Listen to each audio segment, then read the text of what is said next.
हाय दोस्तों, welcome to back my channel. मैं ये कहानी का भाग 38वां लेकर आई हूँ। तो हम बिना देरी के स्टोरी स्टार्ट करते हैं। चांद से भी ज़्यादा खूबसूरत ये सितारे हैं, पीहू ने वैसे ही चिराग को देखते हुए कहा। ये सुनते ही चिराग, जिसकी नज़रें अभी तक चांद के ऊपर बनी थी, उसने अपना चेहरा पीहू की तरफ घुमाया और अगले ही पल दोनों की आंखें एक दूसरे से मिल गई।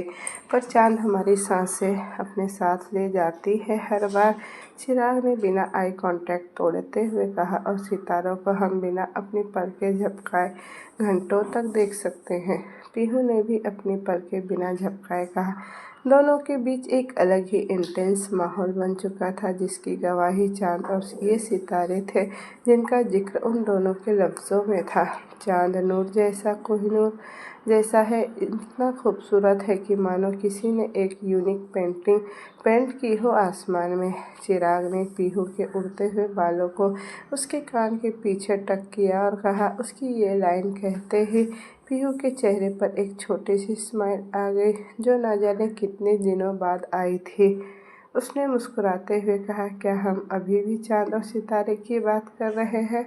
उसने ऐसा जानबूझकर कहा था क्योंकि उसे चिराग की आंखों में कुछ और, उसके लफ्ज़ों में कुछ और दिखाई दे रहा था। वहीं पीहू का यह सवाल सुनते ही चिराग के चेहरे पर भी मुस्कुराहट आ गई और उसने अपना सर धीरे से ना में हिलाते हुए कहा, हम अभी चांद सितारों की बात नहीं कर रहे थे। चिराग के ये कहते ही पीहू की पूरी बॉडी शक्त हो गई और वो एक पल के लिए चुप हो गई। उसे नहीं पता था कि चिराग ऐसा भी कुछ कर सकता था। जहाँ पीहू की आंखों में वो दर्द था जो भुला नहीं पा रही थी, वहीं चिराग की आंखों में एक आस थी और वो मानो कह रहा हो कि कभी उसका दिल नहीं तोड़ेगा, कभी उसका साथ नहीं छोड़ेगा, कभी उससे मुंह नहीं मोड़ेगा। दामाद जी, पीहू बेटा नीचे आ जाइए, खाना लग गया है। चिराग और पीहू, जो एक दूसरे की आंखों ही आंखों में अपनी सारी बात कह रहे थे, मिश्रा जी की आवाज़ सुनते ही दोनों वापस से अपने अपने होश में आ चुके थे। पीहू ने जल्दी से अपना चेहरा घुमाया और मिश्रा जी की आवाज़ देते हुए बोले, जी पापा, हम आ रहे हैं। पर चिराग की नज़रें अभी भी पीहू के ऊपर ही टिकी थी। वो कभी इतनी जल्दी नहीं बताने वाली थी अपने दिल के इमोशंस, लेकिन पीहू के जख्मों पर मरहम बनने के लिए उसे ये करना ही पड़ेगा। पीहू ने अपनी नज़रें बिना मिलाए चिराग से कहा, अब हमें नीचे चलना चाहिए, सब इंतज़ार कर रहे हैं। चिराग ने भी अपना सर हाँ में हिलाया और नीचे जाने लगा। पीहू भी उसके साथ नीचे नीचे आ गई। ठाकुर हवेली में कृति ने एक नज़र अक्षराज की आंखों में रखी, काजू कतली देखी और फिर उसके गले से लगे थैंक यू अक्ष, हमको सच में इसे खाने की बहुत ज़्यादा क्रेविंग हो रही थी। और साथ ही ये बच्चों को भी। ये कहते हुए कृति की नज़र बेबी बम की तरफ थी। उसकी ये क्यूट सी बातें सुनते ही अक्षराज को हंसी आ रही थी और उसने बेबी बम को सहलाते हुए कहा, तो मम्मा जो कह रही है वो सच है क्या बच्चों? अक्षराज ने जैसे ही ये सवाल पूछा, कृति का बेबी बम अचानक से थोड़ा ऊपर हो गया और ये फील करते ही दोनों एक दूसरे की तक देखने लगे और अगले ही पर साथ में बोले, बेबीज़ ने किक किया। दोनों को यह यकीन नहीं हो रहा था कि उनके बेबीज़ ने पहली बार उन्हें किक करके उनसे बात करने की कोशिश की। ये साफ देखा जा रहा था कि अक्षराज के सवाल पर बेबीज़ ने किक की थी। कृति को तो अभी भी बिलीव नहीं हो रहा था। उसका दिल तेज़ी से धड़क रहा था और धड़कता भी क्यों नहीं, ये उसके लिए काफ़ी न्यू फीलिंग थी। कृति, क्या हुआ? तुमको कहीं दुख रहा है क्या? अगर दुख रहा है तो हम अभी डॉक्टर के पास चलते हैं। कृति को कुछ न कहते देख अक्षराज ने जल्दी से कहा, पर उसकी यह बात सुनते ही कृति ने जल्दी से उसके हाथों को पकड़ लिया और उसे अपने दिल पर रखते हुए बोली, अक्ष, आप सुन पा रहे हैं? अक्ष, जो कन्फ्यूज़न था, जैसे ही उसने अपने हाथों पर फील हो रही उसकी धड़कनों को महसूस किया तो उसकी आंखें बड़ी हो गई और साथ में उसकी पूरी बॉडी उस बम से भी भर गई, क्योंकि उसने एक साथ 3 दिलों को धड़कता हुआ सा महसूस कर पा रहा था। आव्या का कमरा। अभिनय, जो अभी अभी वॉशरूम के अंदर था, उसकी नज़र चुपचाप बैठी और अपने कान और अपने ख्यालों में खोई हुई राबिया के ऊपर गई, जो एकटक सामने ही घूरे जा रही थी। ये देखते ही उसने अपने टॉवेल को साइड में रखा और राबिया की तरफ बढ़ गया। वो राबिया के सामने आकर बैठ गया और उसके हाथों को अपने हाथों में लेते हुए बोला, क्या हुआ, क्या सोच रही हो इतनी बारीकी से? अपने प्यारे से पति देव पर भी ध्यान नहीं है तुम्हारा? अभिनय की यह बात सुनते ही राबिया एकटक उसे देखने लगी और अगले ही पल अपने हाथ उसके हाथों से खींचते हुए बोली, आपने हमसे झूठ क्यों बोला? अभी झूठ? कैसा झूठ? अभी ने अभी इतना ही बोल पाया था कि राबिया ने उसका हाथ अपने हाथ से लिया और बोली, ये झूठ अभी। और ऐसा करते ही अभिनय को सारी बात समझ में आ गई कि राबिया को उसके एक्सीडेंट के बारे में पता चल चुका है और अब उसे यह बहुत ही अच्छे से हैंडल करना था। उसने राबिया का हाथ झट से पकड़ लिया, उसे अपनी बाहों में खींचते हुए बोला, हम बस तुमको परेशान नहीं करना चाहते थे रब, यह सब हमारा काम है का हिस्सा है। और यह पर जितना उसने सोचा है यह उससे भी बहुत ज़्यादा मुश्किल था, क्योंकि अगले ही पर उसकी बीवी राबिया ने उसके मुंह पर अपने हाथ रख दिए और उसे आंखें दिखाते हुए बोली, काम का हिस्सा हो या नहीं, हमको उससे मतलब नहीं। आपको पता भी है हमको जब कॉलेज के लोगों से पता चला तो कितना बुरा लगा हमें। आपको किसी ने मारने की कोशिश की है, अभी हम कैसे इसे इग्नोर करें? तो अच्छा, कॉलेज से राबिया को पता चला है। यह सोचते ही अभिनय ने मन ही मन एक नोट तैयार कर लिया था उसके कॉलेज विजिट करने का। अभिनय ने राबिया के चेहरे को अपने हाथों में भरा और उसके माथे पर किस करते हुए बोला, विश्वास है ना हम पर? उसका यह सवाल सुनते ही राबिया ने धीरे से अपना सर हाँ में हिलाया और अगले ही पल अभिनय ने कहा, तो भरोसा रखो हम पर, सब ठीक हो जाएगा, बस कुछ दिन और। अगले दिन, अरे सब जल्दी जल्दी हाथ चलाओ, आज बहुत सारे काम है। आज संध्या अर्घ है छठ पूजा का, मालती जी ने सबको देखते हुए कहा। वहीं ये सुनते ही बलराज ठाकुर अक्षराज की तरफ देखते हुए बोले, कल मीटिंग में मंत्री जी ने जो बोला था वो कर दिए है न? अक्षराज ने अपना सिर हाँ में हिलाकर कहा, हाँ, आज घाट पर हमने सिक्योरिटी टाइट करवा दी है। ये सुनते ही बलराज ठाकुर ने अपना सिर हाँ में हिलाया, फिर कुछ सोचते हुए बोले, और पैसे पहुंच गए छठ पूजा के ट्रस्ट के लिए? हाँ, वो भी भिजवा दिए हैं हमने, इस बार चिराग ने कहा और फिर अपने काम में लग गया। ये सुनते ही कुछ पल अक्षराज ने रुककर कहा, हम एक अलग से सिक्योरिटी हम लोगों के लिए तैयार की है, तो सब सिक्योरिटी के अंदर ही रहिएगा। उसकी ये सिक्योरिटी वाली बात सुन अभिराज ठाकुर, अभिनय और चिराग ने कुछ नहीं कहा, पर मालती जी ने अपनी आंखें छोटी करते हुए बोली, सिक्योरिटी का है, घाट पर ही तो जा रहे हैं, हर साल तो जाते हैं, इसमें कौन सी बड़ी बात है? बस ऐसे ही दादी मंत्री जी ने हमारे साथ ही रहेंगे, तो ये ज़रूरी है इस बात। चिराग ने बात को संभालते हुए जल्दी से कहा। प्रकृति जो दूर खड़ी सारी बात सुन रही थी, साथ ही सीमा जी की मदद कर रही थी डाला तैयार करने में। जो अक्षराज को देखने लगी, उसे इतना तो समझ आ चुका था अक्षराज का चेहरा देख के कि ज़रूर कोई बात है जो अक्षराज उसे नहीं बता रहा। अभी वो ये सोच ही रही थी कि सीमा जी उसे देखते हुए बोली, ये डाला तैयार हो गया है, जाओ बेटा तुम थोड़ी देर आराम कर लो, क्योंकि शाम को डाला घाट पर भी ले जाना है। कृति ने अपना सिर हाँ में हिलाया और अपने कमरे की ओर चली गई। राबिया और पीहू जो सीमा जी के साथ थी, वो भी अपने अपने कमरे में चली गई। पीहू जैसे ही अपने कमरे का दरवाज़ा बंद करने वाली थी, उसके हाथ अपने आप रुक गए, क्योंकि सामने चिराग खड़ा था। वो पीछे हाथ की और चिराग को अंदर आने दिया। चिराग ने एक नज़र पीहू को देखा और फिर अपने हाथों में रखा एक बॉक्स आगे कर दिया। वो बॉक्स थोड़ा पुराना मगर बहुत खूबसूरत लग रहा था। उसकी खूबसूरती देख पीहू आराम से कह सकती थी कि ये कोई ख़ानदानी बॉक्स था, ये माँ ने हमारी शादी के लिए बचा कर रखा था, वो चाहती थी कि तुम इसे पहनो। चिराग ने धीरे से कहा और वो बॉक्स पीहू की तरफ बढ़ा दिया। पीहू एकटक उस बॉक्स को देखती रह गई। क्या सच में उसका ये हक बनता था उस जैसी लड़की का? पर उसके सारे ख्याल वैसे ही रुक गए जैसे ही चिराग ने कहा, और हम भी यही चाहते हैं। ये सुनते ही पीहू ने उस बॉक्स को ले लिया और अपना सर हाँ में हिला दिया। पता नहीं उसे क्या हुआ, लेकिन चिराग की आंखों में कुछ तो था जो उसे हर बार सब कुछ भूलने पर मजबूर कर देता था। शाम का वक्त, सारी तैयारियां हो चुकी थी और टाइट सिक्योरिटी भी कुछ हवेली तो कुछ घाट पर पहुंच चुकी थी। अक्षरा जैसे ही कमरे में आया उसके कदम अपने आप रुक गए। जैसे ही उसकी नज़र सामने खड़ी कृति पर गई, एमराल्ड ग्रीन साड़ी में वो गोल्ड ज्वेलरी के साथ बहुत ही ज़्यादा खूबसूरत लग रही थी। अक्षरा उसके पास धीरे धीरे चलते हुए आया और उसे अपने बाहों में भरते हुए उसके माथे को प्यार से चूम लिया। उसके ऐसा करते ही कृति के चेहरे की चमक और बढ़ गई और बोली, कैसे लग रहे हैं हम अक्ष? बिल्कुल हमारी तरह लग रही हो कृति। अक्षराज ठाकुर। अक्षराज ने अगले ही पल कृति से कहा और इससे ज़्यादा वो क्या ही कह सकता था।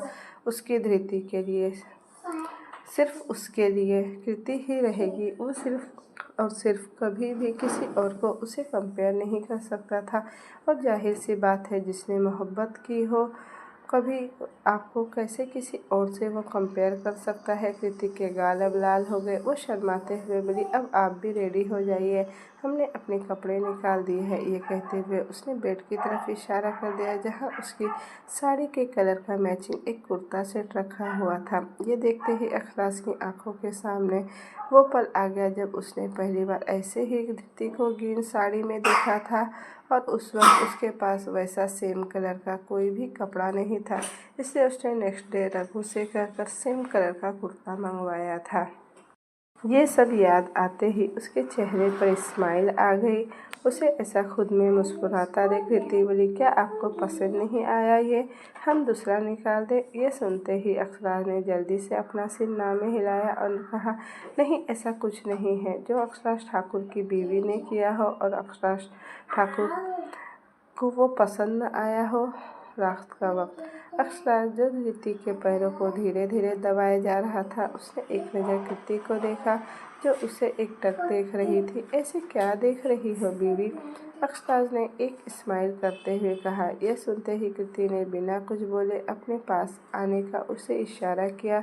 ये देखते ही अक्षराज उसके पास गया और आराम से लेट गया। कृति ने उसके हाथों को अपने हाथों में इंटरवाइन किया और ऊपर आसमान में देखते हुए बोली, सब कुछ ठीक है ना? उसे ऐसे अचानक से यह सवाल पूछे देख अक्षराज के चेहरे पर एक सीरियस एक्सप्रेशन आ गया। उसने एक गहरी सांस लेते हुए कहा, सब ठीक है कृति। वो नहीं बताना चाहता था विक्रम ठाकुर के प्लान्स के बारे में उसे। उसका अभी 7वां महीना चल रहा था और वो उसे किसी तरह से भी किसी और की फिक्र नहीं करने देना चाहता था जिसका असर उसके हेल्थ पर पड़े। उसका जवाब सुनते ही कृति ने अक्षराज को देखा, फिर उसके गले से लगकर अपनी आंखें बंद कर ली। अक्षराज कुछ देर ऐसे ही ऊपर आसमान में देखता रहा और फिर कृति के सोते ही उसे अपने बाहों में उठाया और कमरे के अंदर चला गया। उसने कृति को बेड पर लेटाया और खुद जल्दी से अपने कपड़े बदल निकल गया वहाँ से। दूसरी तरफ अभिनय ने आज्ञा को देखते हुए कहा, हम कुछ मदद कर दें, जो अपनी ब्लाउज की डोरी खोल रही थी। उसका चेहरा देख वो आराम से बता सकता था कि राबिया अब कितना फ्रस्ट्रेट है। हाँ अभी प्लीज़, लगता है ये कहीं फंस गया है। ये कहते हुए राबिया ने अपने बालों को आगे कर लिया और अभिनय के सामने जाकर खड़ी हो गई। अभिनय ने एक नज़र राबिया की बैग को देखा और अगले ही पल अपने हाथों को उसके कंधे पर रखते हुए अपने दांतों की मदद से उसकी डोरी को खोल दिया। राबिया ने जैसे ही अभिनय के होठों को अपने बैग पर महसूस किया, उसकी पूरी बॉडी गूज़बम्प से भर गई और उसने सिसकते हुए कहा, अभी ये क्या कर रहे हैं आप? आउच! अभी वो बोल ही रही थी कि अभिनय ने धीरे से उसे बाइट कर लिया। उसके बाइट करते ही राबिया की एक जोर से सिसकी निकल गई। उसने जल्दी से पीछे घूमते हुए अभिनय को देखा जो एक नोटी सी स्माइल दे रहा था। अभी आपको तो अभी हम छोड़ेंगे नहीं। ये कहते हुए राबिया ने साइड रखी पिलो को उठाया और अभिनय के ऊपर फेंकना चालू कर दिया। पर अभिनय ने अगले ही पल पिलो को पकड़ लिया और साइड में फेंकते हुए एक झटके से राबिया को अपनी बाहों में भर लिया और बोला, हम तो यही चाहते हैं कि तुम हमको कभी न छोड़ो, ऐसे ही हमेशा हमारे सामने रहो। राबिया जिसका चेहरा लाल हो गया था ये सुनते ही, पर अगले ही पल उसकी आंखें बड़ी हो गई और उसने जैसे ही अभिनय के हाथ को अपने बैग पर फिल हुए अभी सुबह का वक्त। पीहू एक इरिटेशन सी शक्ल बनाते हुए एक झटके से आकर बेड पर बैठ गई और बोली, ये साड़ी इतनी हार्ड क्यों है पहनना? सब रेडी हो गए होंगे, किसको बुलाया भी हम यही।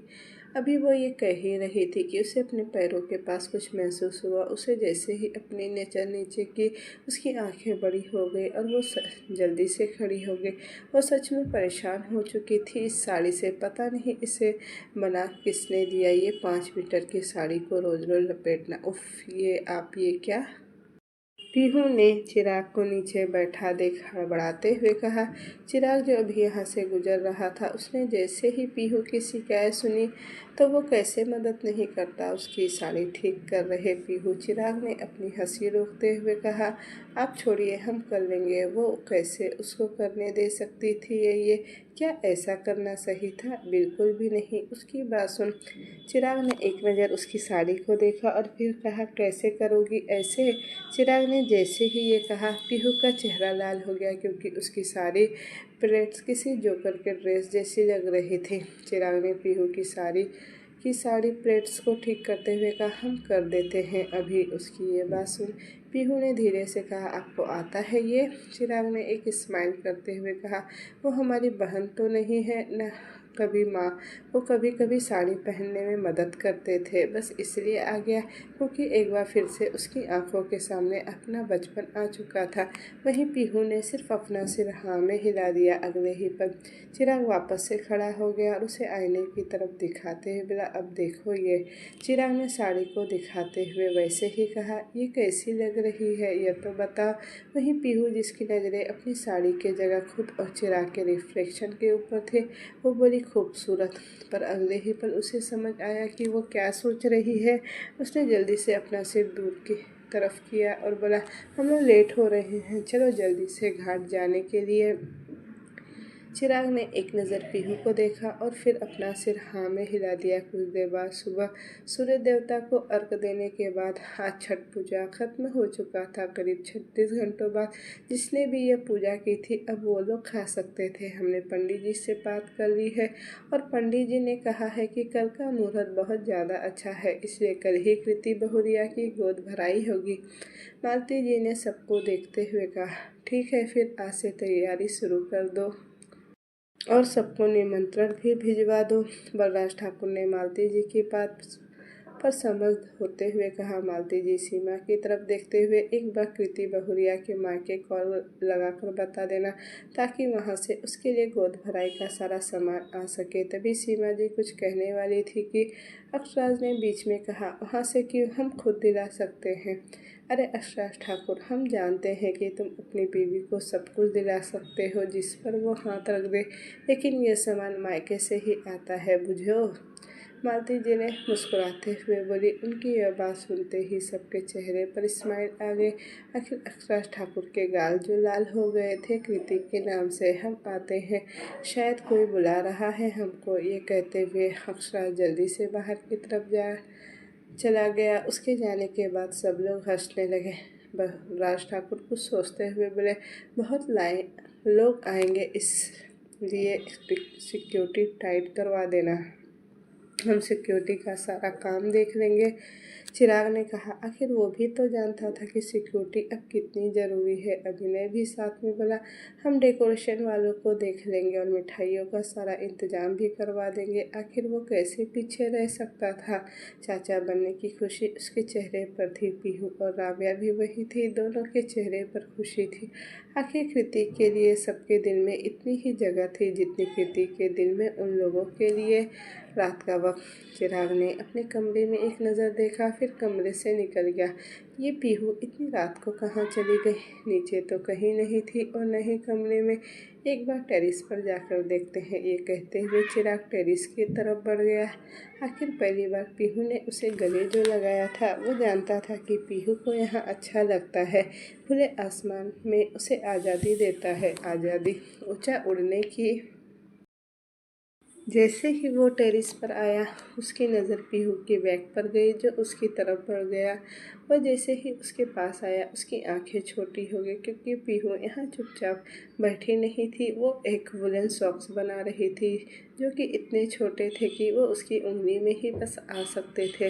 ये चिराग सॉक्स की तरफ इशारा करते हुए उसके पास बैठ गया। वहीं चिराग को अपने पास बैठा देख पीहू की पूरी बॉडी एक अजीब सी फीलिंग से भर गई। उसका दिल को एक राहत मिल गई, मानो कोई सुकून की लहर उसकी शरीर में बस गई हो। ये आने वाले बच्चों के लिए है, हम इसे कल कृति की गोद भराई में देने के लिए बीन रहे हैं। कैसे हैं ये? पीहू ने 4 सॉक्स को दिखाते हुए कहा। चिराग ने सॉक्स को देखते हुए कहा, बहुत ज़्यादा अच्छे हैं ये, और इससे ज़्यादा अच्छा और क्या ही हो सकता है। तुम्हारे हाथों का प्यार जो है इसमें। उसकी ये बात सुनते ही पीहू की स्माइल और बड़ी हो गई और वो बोली, दीदी हमारी बेस्ट फ्रेंड है तो ये तो हमारा फ़र्ज़ है, और साथ ही साथ ये बहुत सारा प्यार भी उसके लिए। आखिर हम मासी जो बनने वाले हैं। अभी वो कह ही रही थी कि तभी बीच में चिराग ने कहा, करेक्शन, क्योंकि अब प्यार बढ़ चुका है, अब तुम एक मासी नहीं बल्कि चाची भी हो। चिराग की यह बात सुनते ही पीहू की चेहरे की स्माइल बढ़ गई। आखिर वो ये कैसे भूल सकती थी? अब वो सिर्फ पीहू नहीं बल्कि पीहू चिराग ठाकुर है। वहीं पीहू की हंसी देख चिराग का दिल जोरों से धड़क रहा था, और धड़कता भी क्यों नहीं, आखिर ये उसके लिए ज़िंदगी का सबसे स्पेशल मोमेंट जो था, बेहद ख़ास, बेहद कीमती, बेहद नायाब। एक बात बोले? चिराग ने पीहू के चेहरे को देखते हुए कहा, जिस पर मुस्कुराहट बहुत अच्छी लग रही थी। बोलिए? पीहू ने वैसे ही स्माइल के साथ कहा, मगर उसकी ये स्माइल चिराग की दिल की धड़कनें बार बार बढ़ा रही थी, और यह बात वो बखूबी जानती तक नहीं थी। फिजिक्स की एक एंटरटेनमेंट थ्योरी है, कहते हैं कुछ आवाज़ें ऐसी होती है जो दिल की धड़कनें बढ़ा देती है। चिराग ने पूरी बात कही। वहीं उसकी ये बात सुनते ही पीहू उसे कन्फ्यूजन होकर देखने लगी। उसे समझ नहीं आया कि चिराग ने उसे ये सब क्यों बता रहा है, पर अगले ही पल चिराग ने अपनी पूरी बात बता दी, जिसे सुनने के बाद पीहू का दिल एक पल के लिए अपनी जगह पर थम सा गया, और अगले ही पल उसकी गति इतनी तेज़ी से धड़कने लगा मानो वो अभी निकल के बाहर ही आ जाएगा, और हमारे लिए वो आवाज़ हमेशा तुम्हारी ये प्यारी सी मुस्कुराहट रहेगी। अगले दिन अक्षराज ने कॉल पर रघु से कहा, सिक्योरिटी कड़ी कर दो, हम नहीं चाहते आज कुछ भी गलत हो। उसके कहते ही रघु ने दूसरी तरफ से कहा, वो सब की चिंता आप मत कीजिए भैया जी, आप बस गोद भराई की रस्म में ध्यान दीजिए और भाभी के साथ वक्त बिताइए, बाकी सब ये रघु देख लेगा। इतना कहकर रघु ने कॉल कट कर दिया।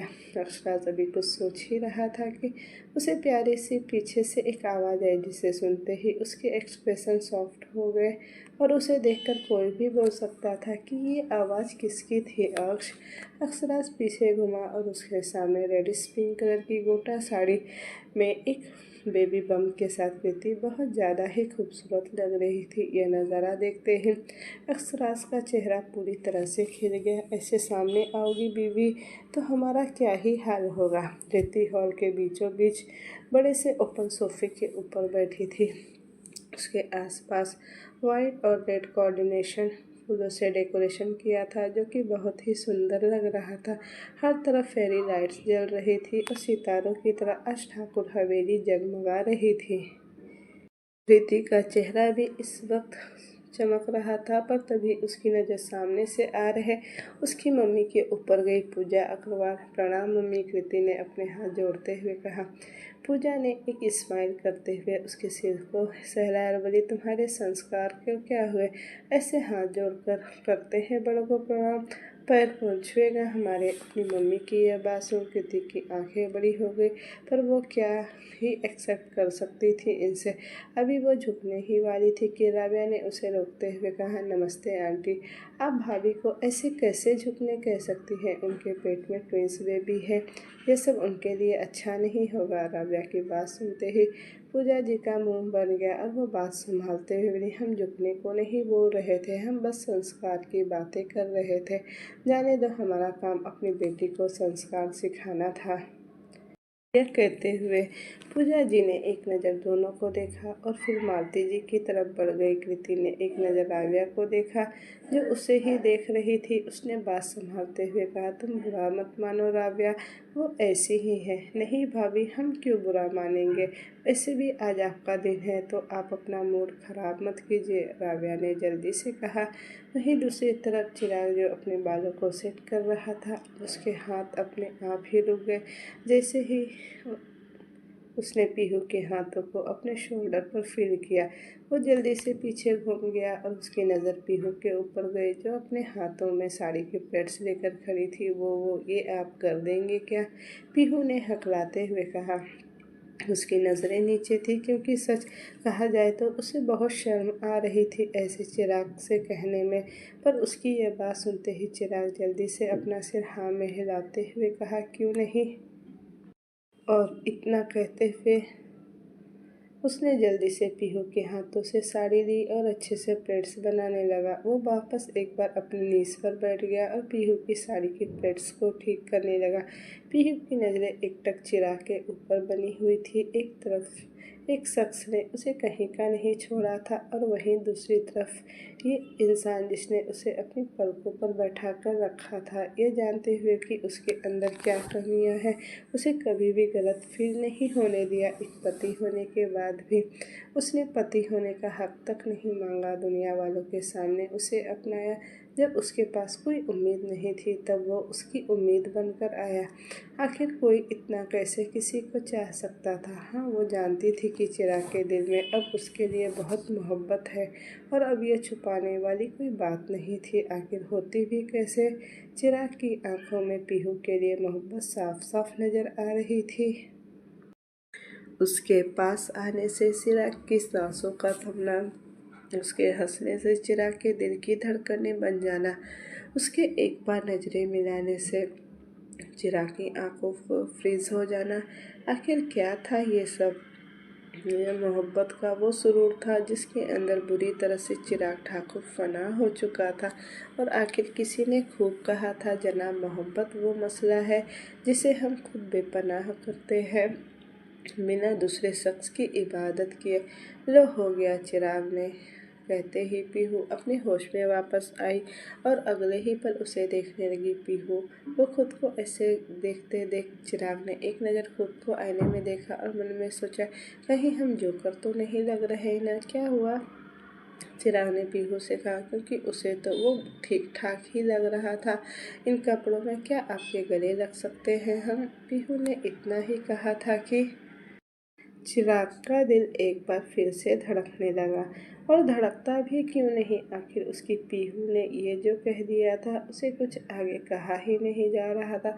उसने जल्दी से अपना सिर हाँ में हिला दिया और अगले ही पल पीहू उसकी बाहों में लिपट गई। सीमा जी ने कृति की आरती उतारी और उसे टीका लगाते हुए कहा, तुम और तुम्हारे आने वाले बच्चे सदा खुश रहे, स्वस्थ रहे।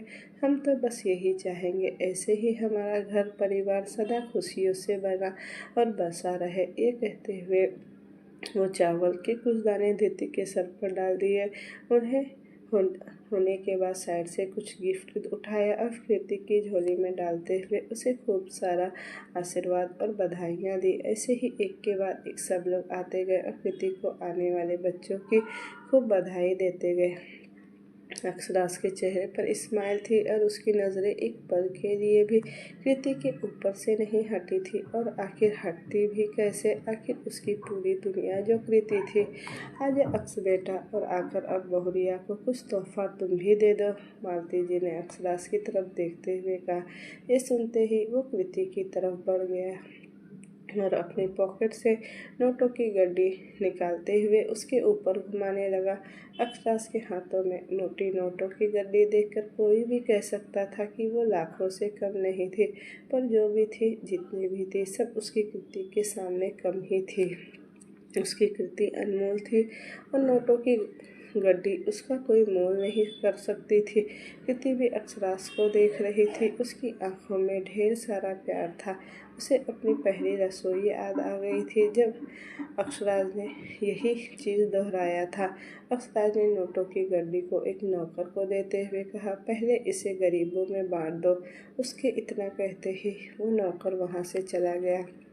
अक्षराज ने अपने पॉकेट से एक वेलवेट बॉक्स निकाला और उसे ओपन कर सामने रख दिया। उसके अंदर एक खूबसूरत सा पायल और साथ ही टो रिंग्स थी। ये देखते ही सबके चेहरे पर चमक आ गई, क्योंकि वो पायल और टो रिंग दिखने में काफ़ी कीमती थी। ये साफ पता चल रहा था।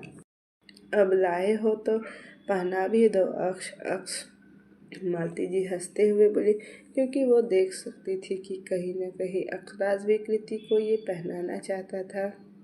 पर उनकी ये बात सुनते ही पूजा जी, कृति की मम्मी, वो अपनी आंखें रोल करते हुए बोली, ये कैसी बातें कर रही है अम्मा जी आप?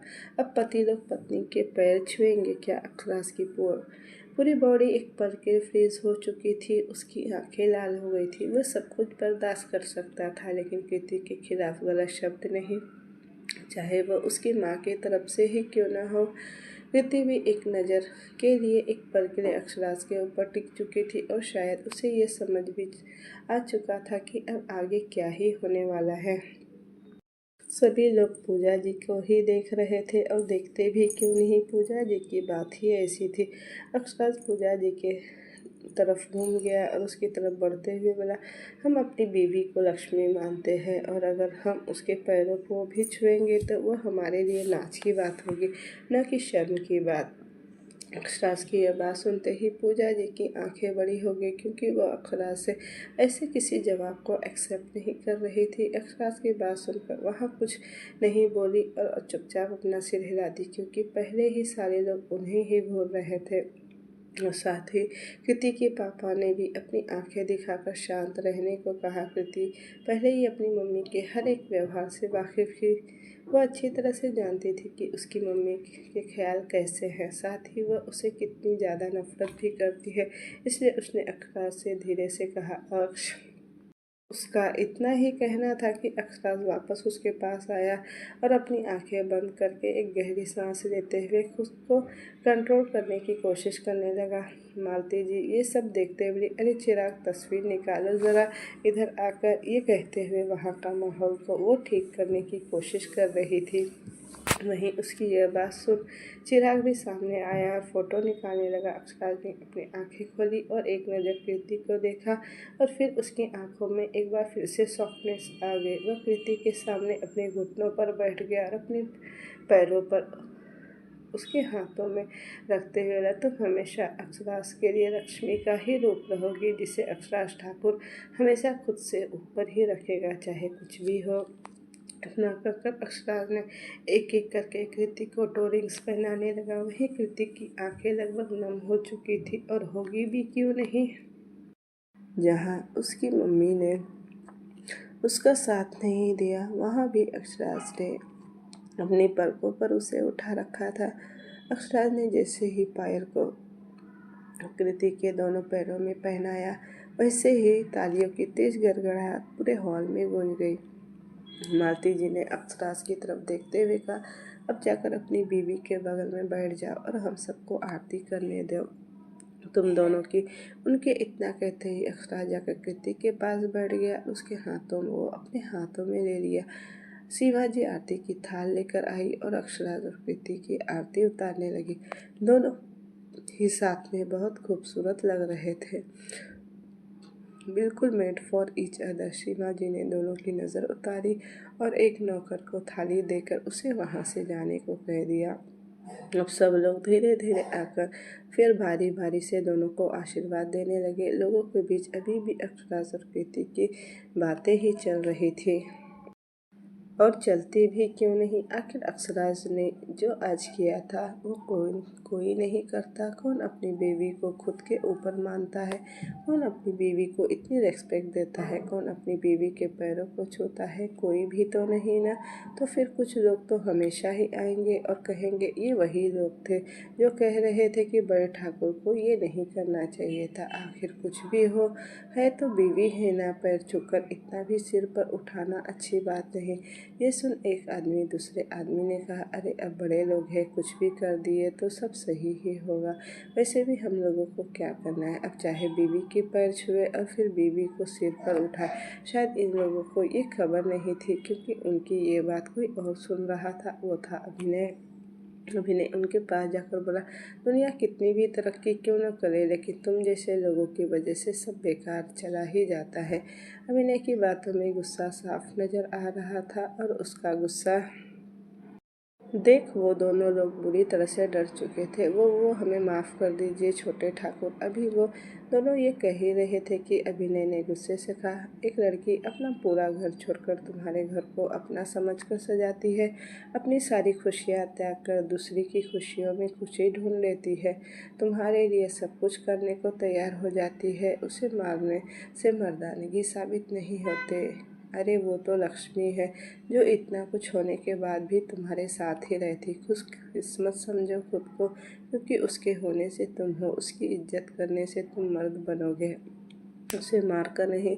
अभिनय की बात सुन दोनों के शर्म से सर झुक गए, और झुकते भी क्यों नहीं, आखिर अभिनय ने आज दोनों की कितनी बड़ी बात समझाई थी जो शायद वो कभी सीख न पाए। कुछ देर बाद सब लोग खाना खाकर जा रहे थे। सभी को मेहमानों को देखने में बिजी हो गए थे। वहीं एक कोने में जहाँ पूजा जी कृति के साथ खड़ी थी, वो कृति को ऊपर से नीचे देखते हुए बोली, जैसी भी हो बेटी हो, इसलिए आशीर्वाद देने आ गए।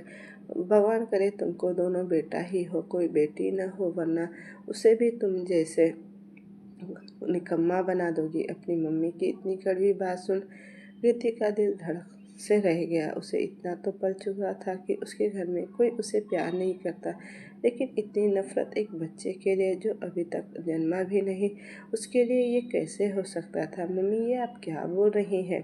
कृति ने कांपते हुए कहा। उसे बोला भी नहीं जा रहा था, और उसका दिल भी अब धीमा होता जा रहा था। और नहीं तो क्या, तुम हो ही निकम्मी। एक ज़मीन के लिए शादी करवाए थे तुम्हारी, लेकिन अब तक न तुमने ज़मीन दिलवाई है अपने पापा को, और नहीं उनकी मदद के लिए कुछ किया है। पूजा जी अपना मुंह बनाते हुए बोली। उन्हें धृति के ऊपर गुस्सा आ रहा था। अगर वो अभी ठाकुर हवेली में नहीं होती तो वो कृति को अभी अच्छे से बताती। मम्मी, कृति इतना ही बोल पाई थी कि पूजा जी फिर से बोली, क्या मम्मी मम्मी कर रही हो?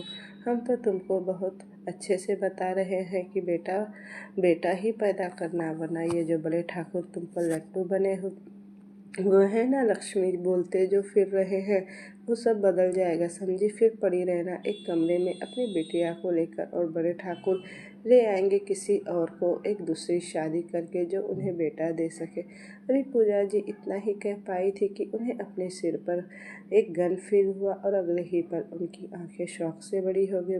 बड़े ठाकुर वो अभी इतना ही बोल पाई थी कि अक्षराज ने अपने बंदूक पर अपनी पकड़ कस दी, और अपने दांत पीसते हुए बोला, बोले थे ना सब कुछ बर्दाश्त कर लेंगे, लेकिन अपनी बीवी की आंखों में आंसू नहीं।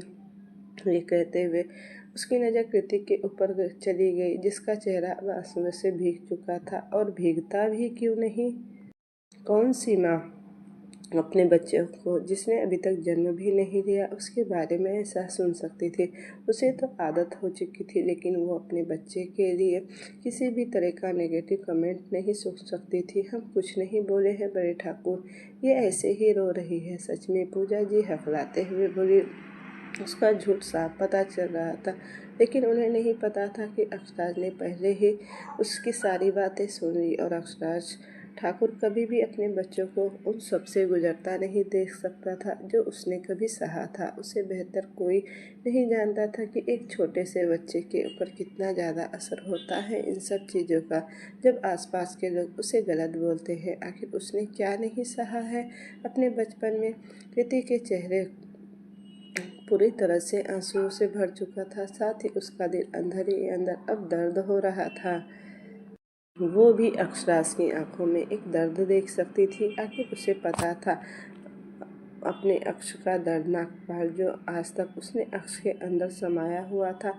आज तक बस हमारी बीवी को दुख ही दिया है, आपने उसे नफरत की है, आपने क्यों?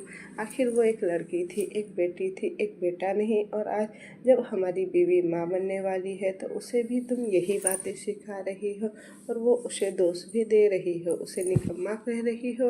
अक्षराज ने अपने दांत पीसते हुए एक एक शब्द पर कहे। ये सुनते ही पूजा जी की आंखें बड़ी हो गई, क्योंकि उन्हें बिल्कुल नहीं पता था कि अक्षराज को ये सब पता होगा। पर ये तो सिर्फ शुरुआत ही, क्योंकि पूरी की पूरी कहानी तो अभी बाकी है।